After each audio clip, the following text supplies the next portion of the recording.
Well, happy to have you back on. The last time we chatted, I was literally just entering the crypto DeFi space. I was doing it full time in Mexico, but people were asking me how I'm doing it. And I was going through a transition in business.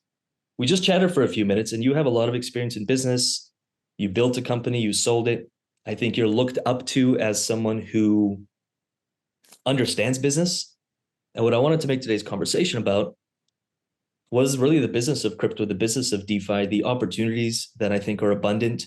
Maybe there's some aspiring entrepreneurs in here or people who want to get into business who maybe can get prompted or will get motivated to start a business in the crypto DeFi space. Maybe there's some projects or leaders of projects watching who I think a lot of crypto DeFi projects fail because their leadership and their business design abilities are really poor. And just kind of talk about the business of crypto and DeFi and hopefully help, even if it helps one person go start the next $1 million company or the next $1 million project, I'm going to count that as a win. Yeah, no, absolutely. That sounds amazing. I have learned a lot, through failure is where you learn a lot. It's hard to learn without failing in different areas. And so I have learned a lot. And it's really good if you, instead of failing yourself, you can learn from other people and their failures, then you don't have to go through them. And it can save you a bunch of headache and stress and things like that. So yeah, definitely good conversation to have. Love it. And maybe I'll just touch on one thing because I really respect this about you. Even when you were talking about right before we recorded, like I have opinion on everything. And I think when I go through Discords and James Pelton is brought up or Telegrams, whatever, it's like a lot of people absolutely love you and they love what you're doing for this space. And other people are like, James Pelton. And I respect people who have an opinion, even if I don't agree with that opinion, because there's someone, if I went to war, I'd want a bunch of people who stand strong in their opinions and stand strong in their faith, whatever faith that may be, because I would trust those people to not change their mind last second just to fit a narrative. And so I really respect that about you. And you do it, you may divide some, or you may create polarity, but you don't do it through division or through having people hate each other. And I think you're masterful at that. And I think it's just an extension of who you are. And just talking about, I know you're a Christian and you talk about your faith a lot, which I respect a ton.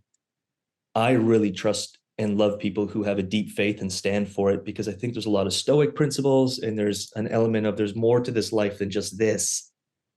And I trust anyone with anything much more when someone has access to that. And I think this country's gone to crap because I think the narratives are trying to destroy anything that has to do with a higher power and trust the authorities of the world, the laws, but not the universal laws. So I respect that about you too. Well, thank you, man. Yeah, no, it's if you just keep, as you get older, you start to realize that someday you're going to die, right? So that's inevitable. That's how it happens to all people. And so it starts making you really question about why you're living life the way you are. And it's like, people ask questions like, when Lambo? That's when you're a young man in your early 20s. I just want to get so rich and I want to get so many cars and houses. And then as you start to get older, I'm in 35 now, so I'm not old, but I'm not young anymore. And you start to realize, okay, if I get all the Lambos, let's say, in theory, you're still going to die someday and it's all going to be for nothing. And so you want your life to matter for more than that. And so, if you're wanting your life to matter after you're gone, then, the Bible for me is where I look, hey, this talks about what happens after you die. I'm going to spend a lot more time dead than I am alive. And so I want to know what that future is going to look like, what I can do now to invest for that future. I'm a huge investor. And what I found is we think investors are smart if they invest for 50 years in the future. But it's like we don't really think much about investing for 1,000 years into the future. We stop at 50 years. That's the max you can do because then you're going to be gone. But I believe, you can look at the Bible and you can see, hey, it's possible for me basically to convert assets here and now into spiritual assets that last for eternity.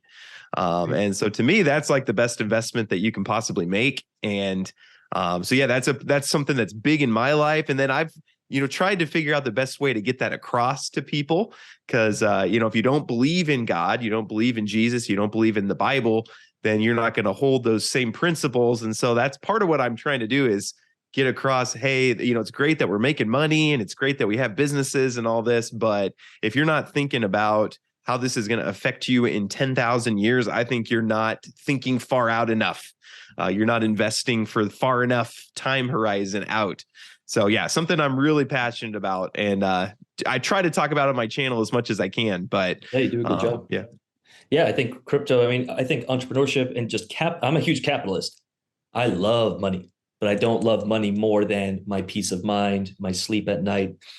And it's not an either or game. I think we live in a reality I mean, duality is our 3D world, but you can have both. You can have a deep spiritual connection to your creator, and you can enjoy the process in the meantime. And I think people choose either or. And I think you found a nice way to bridge that.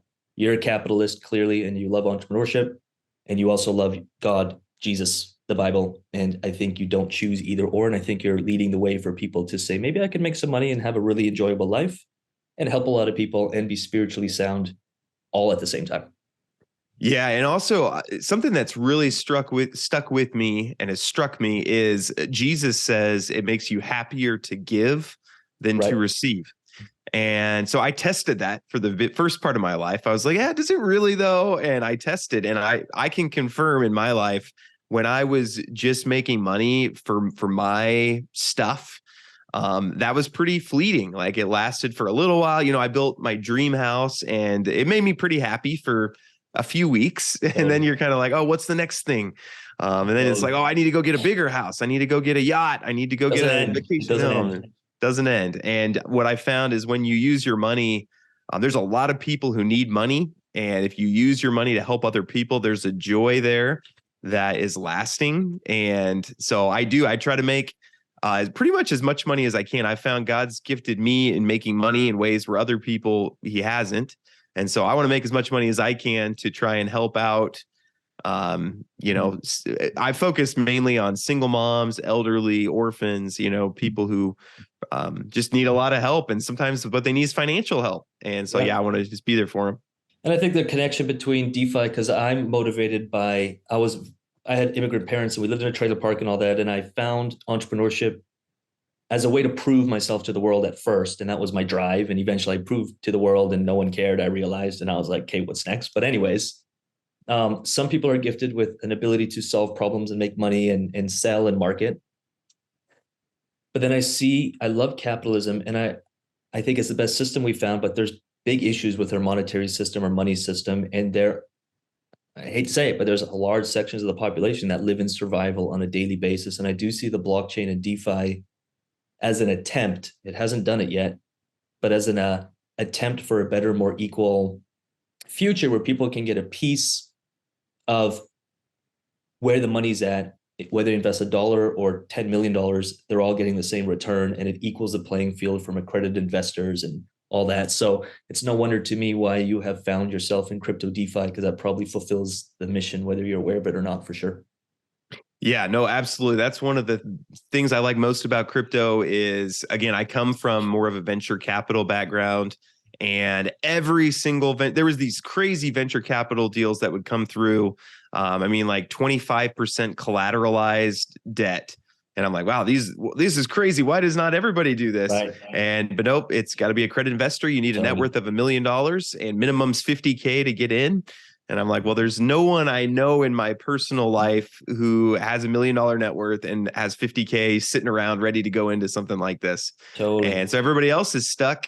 Okay, I guess we'll go to the bank for our, right now, maybe 3%. You can get a CD for maybe 4%. Yeah. And that's kind of what traditional people are stuck with. And so then what you end up with is with the wealthy just get wealthier and they get in better positions. And the middle class just kind of, it's like a hamster on a wheel. We call it the rat race or whatever. Yeah. And I've just seen that over and over again with most people. That's the position most people are in. And I think crypto is potentially something you can stick into the cog of the rat race, and maybe you'll go flying off into the rich, or you might 100%. Go flying off into poverty too. That's an option as well. And if you study people who are successful, because I did that when I was 25, I'm like, I hate my life. I was working on oil rigs. I'm like, what do all the successful people do? And all of them were business owners. So I'm like, well, I better become an entrepreneur and learn this. But I don't think everyone's cut out for it. And so the more opportunities to start seeing for people to get a piece of it, without having to be entrepreneurs and run businesses and deal with taxes and all the stress that could come with it, I don't think You have to. I think you could work 40 hours a week and you could have an enjoyable life and pay the bills if that's the reality you want, and you don't have to hustle your face off like us entrepreneurs sometimes do. Talking about business, because maybe there's some aspiring entrepreneurs here or some people who have a really good idea for a project, because everyone has a good idea, but it's the execution of it. What are some of the opportunities you see in the crypto DeFi space? Some problems that could be solved in the crypto DeFi space that maybe someone watching this or listening might be the person to solve that. Yeah, I mean, there's a whole bunch. What I've been focused on, and I think there's kind of an unlimited amount of these types of projects that there could be made, is basically if you can find anything that cash flows, anything that makes revenue, whether it be businesses or real estate or trading bots is one that I've been doing. But then just basically taking those revenue generating businesses or assets or whatever you want to call them, and just putting them on the blockchain. And then you have crypto as kind of the method to get people into those. I find that those have been the best. One thing I always want people to ask is the blockchain necessary to make this work? And a lot of times people are just creating projects with they're just tokenomic games that it's like, hey, what are you actually trying to solve? Like, do you need the blockchain to do this? And the answer for a lot of it is no. I've been on the lookout too for someone tweeted, and it really stuck with me. They tweeted, if the blockchain were to go away, who would it affect? Would it affect anyone? And the answer, I mean, for me as a crypto YouTuber, yes, it would affect me. But for like most people around me, they wouldn't even know. They wouldn't know that the blockchain was completely gone. Yeah. And so I've been really looking for ways to kind of bridge that gap where it's like, hey, how can we help traditional people with the blockchain and things like that? So that's the direction that I would be looking is, getting traditional people in, looking for problems to solve. That's a lot of times people want to create a project, but the purpose of businesses and projects and things like that is to solve a problem. And so you ask, hey, what problem are you solving? And they're like, I don't know. It's like, well, why are you don't start a business just for fun. I mean, you start a business to solve a problem. People are only going to pay you if there's a problem that they're looking to solve. And so those are the things I would look to. If I was a young entrepreneur looking for the next big thing, I used to do this exercise. I would write down 10 problems that I saw every day. I just made it a habit. 10 problems and what would be a potential solution.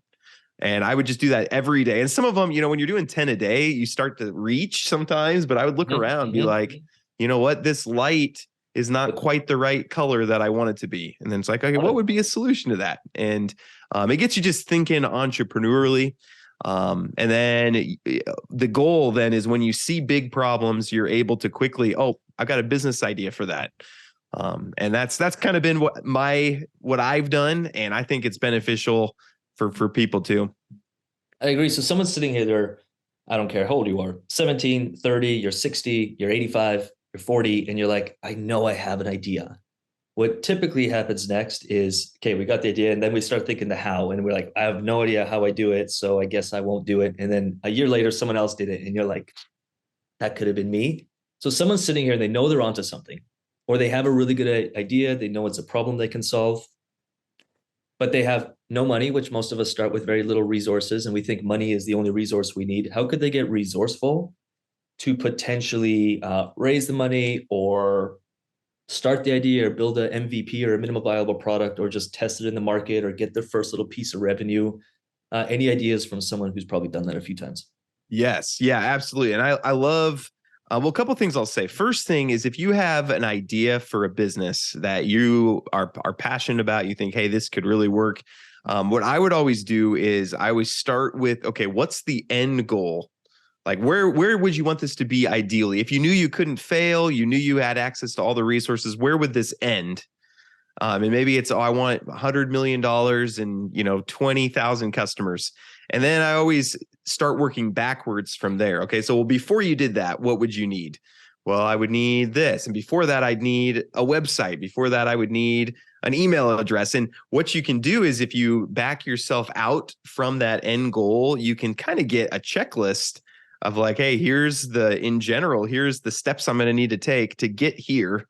And that helps people, they always say, how do you eat an elephant? Well, one bite at a time. Because if you're just looking at, I want $100 million company, that's too big of a goal. It's too overwhelming. There's too many things that have to work out for it to get to that. But if it's like, okay, today I'm going to create a Gmail email account. Right. Like, well, that I can do, and you can break it down into manageable steps. So that's the first thing. And then I love what you said about minimum viable product, because really before you invest too much into something, you want to verify that there's actually a need for it. You might think it's a great idea, but it might not be a great idea. It might not be something people are willing to pay for. Sometimes there's great ideas that people aren't willing to pay for. And so you can't build a business out of those either, unless you become creative with advertisements or something like that. So I like minimum viable product. It's like, okay, what's the minimum I could get created and get out there for someone to buy?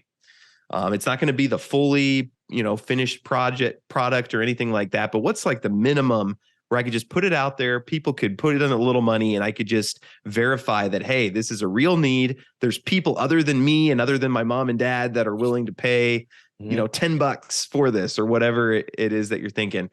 And then you can get that out there. And if you put out kind of this minimum viable product and you're not able, you spend 3 months and you have 0 sales, then it's like, okay, maybe this is not the right thing. Maybe I need to adjust it, or I need to work on my marketing, or I need to learn more about marketing or something. But then you haven't invested too much in there. I see too many times where people raise money or something like that. They raise $1 million and then they put out what they think is this great business, and then they find out when they get to the market, oh, nobody wants it. And then they're out $1 million, or their parents are out $1 million. That's how it happens a lot of times. So those two things. I think social media has skewed people's thinking on that. Oh yeah. And they think they raise a bunch of money. This is the next thing I want to talk about. Is there's a lot of money that gets flooded into projects. I'll look at Debanked. I'll just look at different projects. I'm like, whoa, they raise a lot of money. But when I look at the leadership of the team, and I respect anyone in the arena, because I'm in the arena and I fail publicly often. And so I do respect it. But I think if they could humble themselves a little bit and say, you know what, we're some 19 or 25-year-olds. We've never had $1 million sitting in our lap. And all of a sudden they make really stupid decisions. And I don't think they do it on purpose. It's just the pressure's on and they haven't had the experience. Yep, whereas absolutely. I think to buy a CEO or buy someone with 20 years of experience to be on the board for a project would probably be the best investment they can make. If someone has a DeFi project, or maybe someone here is raising money and they have a token for sale, or they have something and they're raising a couple $100,000 or something, what do you see the downfall of a lot of these? And I do treat DeFi projects as if they're a business. So I look at it, if this was a business, would I invest in it? What do you see the downfall of a lot of these projects? Because you interview a lot of people, you talk to a lot of these guys. What can they do better? Yeah, I'd say that the number one thing that I see is ethics. And you think you're an ethical person until you get this money dangled in front of you and these shortcuts that really there's not a lot of ways to trace. In traditional business, right, at least in the US, your ethics are kind of pretty regulated. I mean, you don't want the SEC after you, you don't want the FTC after you, you don't want these government agencies after you.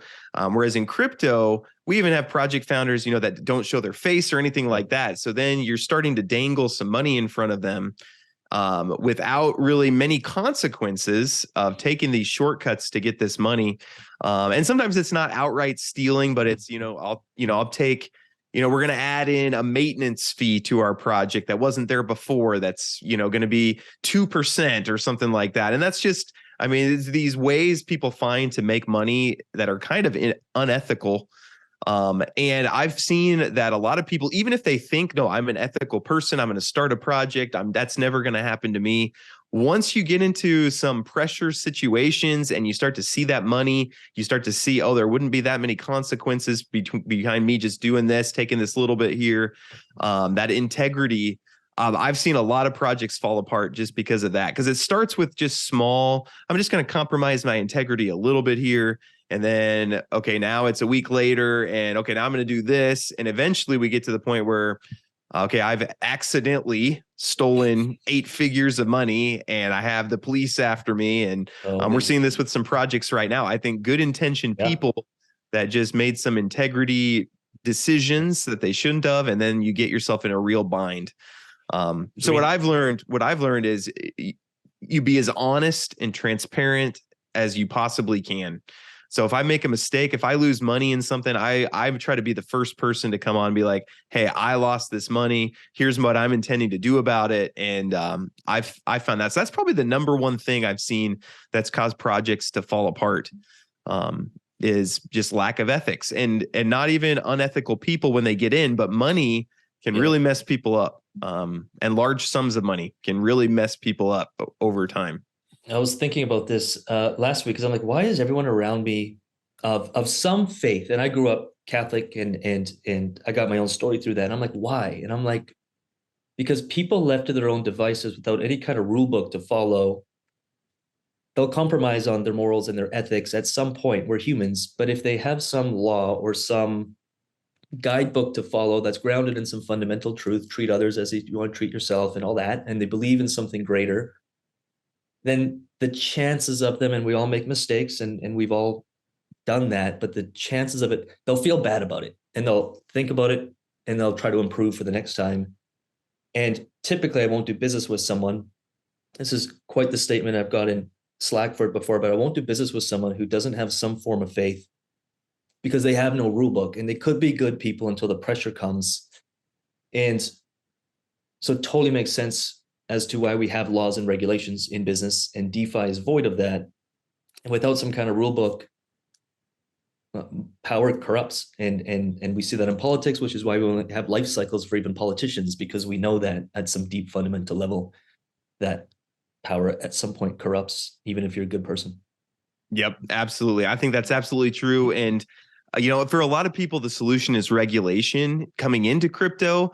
But the problem I see is that I think the regulators are corrupt as well. It's like the money just works its way up. Right. So again, that's why I'm with you. For me, I believe the Bible is the word of God. And so, to me, if somebody's been touched by the Spirit of God, then there's a lot better chance that they're going to stay, true to what they do. But I will say this space has caused me to be more pessimistic of people, which I don't know if that's for better or for worse. But I used to be a lot more trusting. Like you basically, I trusted you till you lost my trust. Yes. And now I've shifted more to, I don't trust you until you gain my trust. And so I don't know that I necessarily like that about myself, but it's kind of been necessary here in the crypto I think the space will do that to you. Me too. Final question, and I want to wrap it up here, but final question is, and this is entrepreneurial. Again, I think of crypto and DeFi projects as businesses. And so I know it's on the blockchain, I know they're raising money, and I know, but I'm always looking at like, what problem is it solving, and this and that. I know there's someone listening. I know that for a fact, everyone has greatness and potential in them, but I know there's one person in here who's going to build the project of the future. There has to be, like, in every 100, if a group of 100 people, there's someone in there who's going to do something great. If you had a message to that one individual, and if you're listening and you're like, that's me, and James is speaking right to you right now, like, I know that's me. I can't explain it, but I know it's me. And they paid you $10,000 for a quick little 5-minute consultation to get the words of wisdom, the best that you know how. You said you're 35 and you've been in business for a while. What would that be? Yeah, probably the first thing, honestly, I would say anyone could do that. Anyone could create the next business of the future. So like a lot of people just don't have confidence. They think, oh no, there's no way I could ever do that. I see stories about it. And I've found there's not really much difference between, I've met a lot of famous people, and you kind of put them on a pedestal, like, oh, there's some unique, crazy type of person. But then when you get to meet them, they have the exact same, they think similarly in a lot of ways. They have the same problems. They have the same insecurities. They're trying to find time to go to the gym. I mean, it's just the same, type of life. And what that really taught me was that, like, there's nothing, if someone else is doing it, I could do it. And I think that's what gave me the confidence to go after a lot of these businesses. And to be fair, I failed in a lot of businesses too. I think people don't realize that. They think I had one idea And then I did that one idea and then I made millions of dollars. But I had many, I mean, I probably tried 20 businesses before. And I had some that were a little bit successful. Most were just complete flops. Like I got a minimum viable product and nobody wanted it. Or I gave up before I even got to a minimum viable product because it was too much work and I was had video games to play or something else, took my time. Netflix took my time. But then I just didn't give up. I kept going. I found one that worked really well. And that's kind of been my model. So that's the first thing I would say is you can do it. So it sounds like self-belief, like whatever you have to do and however you have to do it to build up the self-belief in yourself that I could do this. And then you hold strong to that. Sounds like your first. Yep. I think that's probably the number one thing is just go do it. There's a proverb, hard work brings a profit. Mere talk leads only to poverty. Ooh, I like and that's another thing I've seen over and over is people talk. I've got this idea. I've got this idea. I have people pitching me ideas all the time. And I'm like, you know what? I don't need any ideas. I need someone who's going to go do it. Someone who's going to actually build what they're talking about. Like my idea, what I built was not the best idea ever. I built some software that sends out mass text messages. It wasn't, I've had other ideas that I thought were better ideas, but that was the one that ended up, built it to a minimum viable product, confirmed it, scaled it, built a team around it. And that's what made it successful. So yeah, you can do it and just go do it. Those are probably the two things I'd say. You can do it and do it. And then I heard a number 3 in there, and it was, you said team. You found people, you built a team, and then you did it together. You want to go fast, go alone. And if you want to go far, go together kind of idea. Yeah. Yeah. And that's super big. That might be like a step 2. Because, if you're going to be trying out 20 different, for me, and also too, I had an advantage that I was a programmer because then I can, spin up, I can type out some business ideas with zero cost. So that might be something I'd recommend to people is like maybe toy with programming yourself, because that opens up a lot of doors for you. If you don't, like you mentioned, you might not have 10K to pay a development team to build your super good app. But with Chat GPT, the way it is now, like you can get a lot of information from that, but teaching yourself to code will allow you to quickly spin up ideas and get them out there. But then to your point, once you're getting going, finding out what you're bad at, finding people who are good at what you're bad at, and bringing them into, okay, I'm not a great marketer. Let me bring this guy in to help with marketing. I'm not a great salesperson. Let me bring this guy in for sales. That's going to be the key to get from minimum viable product to an actual business that you can end up exiting at some point.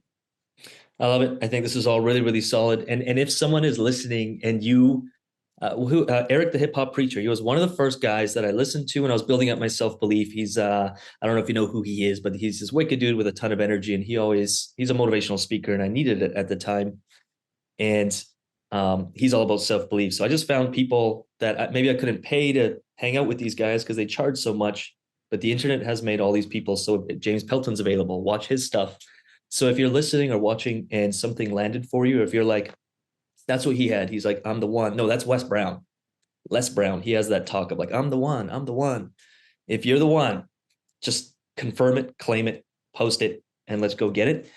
James, where can people, you got so much stuff going on. Where can people enter your world? What's the easiest? What's the best way? What do you got going on in your world? Sure. Yeah. My number one thing I've been kind of focusing on has been my YouTube channel. So it's youtube.com/C/James Pelton. And that's kind of the hub for everything else. My Twitter, I'm pretty active on there. It's James Pelton 18, which there's 17 other James Pelton. So that makes you feel like a unique, but James Pelton 18. And then I have several projects. I kind of got tired of projects in the DeFi space, just rugging and losing money and things like that. So I've actually started a number of my own projects. So you can get more info on that on my YouTube channel. Part of that, if you want to look into it, I have a paid community as part of my YouTube community where we talk through all the different projects that are out there, and we talk about what projects we want to build next going forward. So it's a great, my paid community has actually been what's kept me going. Because there was a time where I was getting so much hate for just different things where I was like, you know what, this isn't worth it. I'm not helping anybody. And I was ready to peace out. And then my paid community was kind of like, no, like I had a guy message me and he says, you are my best friend. He's like, I know you don't know me very well, but like, I don't feel like there's anyone else I can talk to. And you are my best friend. And that was kind of eye opening to me because, you know, to me, I'm just getting on camera and just talking. But to a lot of these people, they're getting stuff from it that I didn't realize. And so that's really kept me going. Yeah, I'm happy that you continued because I've felt that many times. At times, you're like, I'm not getting compensated for this. I'm getting fed up. And people will love you when the times are good and they turn on you when the times go bad. And we see this happen all the time. And so you have to have some kind of fortitude and some community that's just like, thank you for what you do. And that keeps you going. I totally understand that. And yeah, I think some of our community is in some of your projects because I talked about a few of them. I think the returns were realistic and they were grounded in some form of actual income, which is the only kind of projects I'm interested in these days. The no days are done for me. Does this project have real world revenue? And I think you feel the same. So appreciate you for what you do. Yep. Nope. You're totally right. They're completely, I'm not guaranteed returns because I never want to use, new people to pay out old people, no Ponzi-nomics involved, only revenue. And then just, I give a percentage of the revenue to the people, the real world revenue. So that's going to be all my businesses that I do going forward. I have plans for about like 15 or so different projects and NFTs and things like that. It's kind of like, it's a kind of a curse and a blessing. But I lay in bed at night and it's like, oh, okay, I got this idea. And so maybe, be careful before you start your 10 business ideas a day. It might ruin you for the rest of your life with your thinking, but no, I'm very thankful for it. So 100% gives you something to look forward to, gives you something to fight for, I guess, in a way. Yep, absolutely. Love it. James, thank you for your time. I'll put links for YouTube channel below. And with that said, we'll catch up soon. I think you're at an event that we're both a part of sometime in June in Ohio. Correct. There's some pretty big hitters there. So maybe I'll leave some info for that event below. That's from Jordan at the 1971 Mastermind. Yeah, no, I'm really looking forward to that. And then I think Claire's part of our community too, because she connects. She's just been a great connector for you. I think. Yeah, she's a master connector for sure. Claire's been a lifesaver for me. So cool. Appreciate your time, James. Thank you. Thank you, Lucas. Appreciate talking through stuff.